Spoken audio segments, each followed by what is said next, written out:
জিন্দাবাদ লড়াই লড়াই লড়াই চাই কেন হলো কেন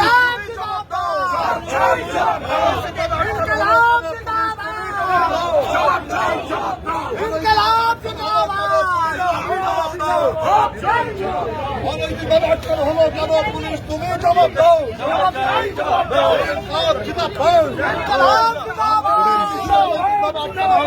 পুলিশ তুমি জবাব দাও আমি কি সাংবাদিক না তুমি জবাব দাও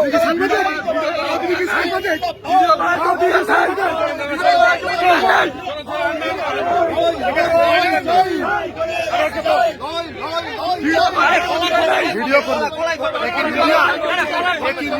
কলার ধরবেন না, কলার ধরবেন না, কলার না, কলার ধরবেন না, কলার ধরবেন না।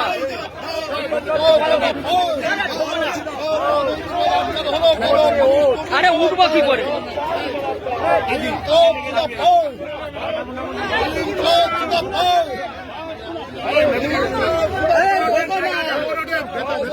আরে ঢোকাও, আরে হাতটা ছাড়ো তো, হাত ভিতরে যাবো তো।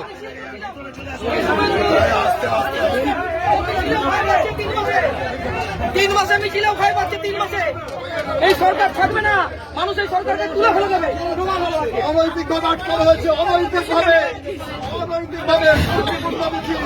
কোনো গন্ডগোল হয়নি মিছিলে, কোনো গন্ডগোল হয়নি পুলিশ বাহিনী নিয়ে তারা তার উপরে নৃশংস বর্বরচিত ভাবে হামলা চালালো। আমাদের সেই দাবির বিরুদ্ধে সরকার, এই বিজেপি সরকার, অপরাধী সরকার, দলদাস পুলিশ, ওদের বলুন বিজেপির ঝান্ডাটা গায়ে পড়তে। পরে গোটা জেলা জুড়ে, গোটা রাজ্য জুড়ে কমরেড প্রতিরোধ হবে, প্রতিবাদ হবে, আমাদের অ্যারেস্ট করে নিয়েছে, প্রতিরোধ হবে, আমাদের অ্যারেস্ট করেছে এই বর্বর পুলিশ।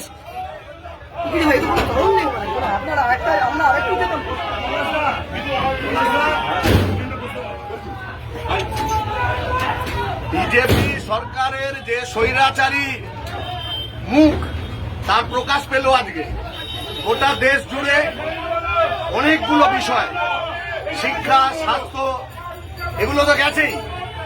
কলকারখানা শ্রমিকরা দুর্বিষহ জীবন যন্ত্রণার মধ্যে আছে, কৃষক তার ফসলের ন্যায্য দাম পাচ্ছে না। তাহলে সব অংশের মানুষ তারা আন্দোলনের মধ্যে আছে, তারা সরকারের কাছে প্রতিবাদ জানাতে চায়। 1 কিলোমিটারও মিছিলটা হয়নি, ডিএম অফিসের দিকে মিছিল যাওয়ার কথা।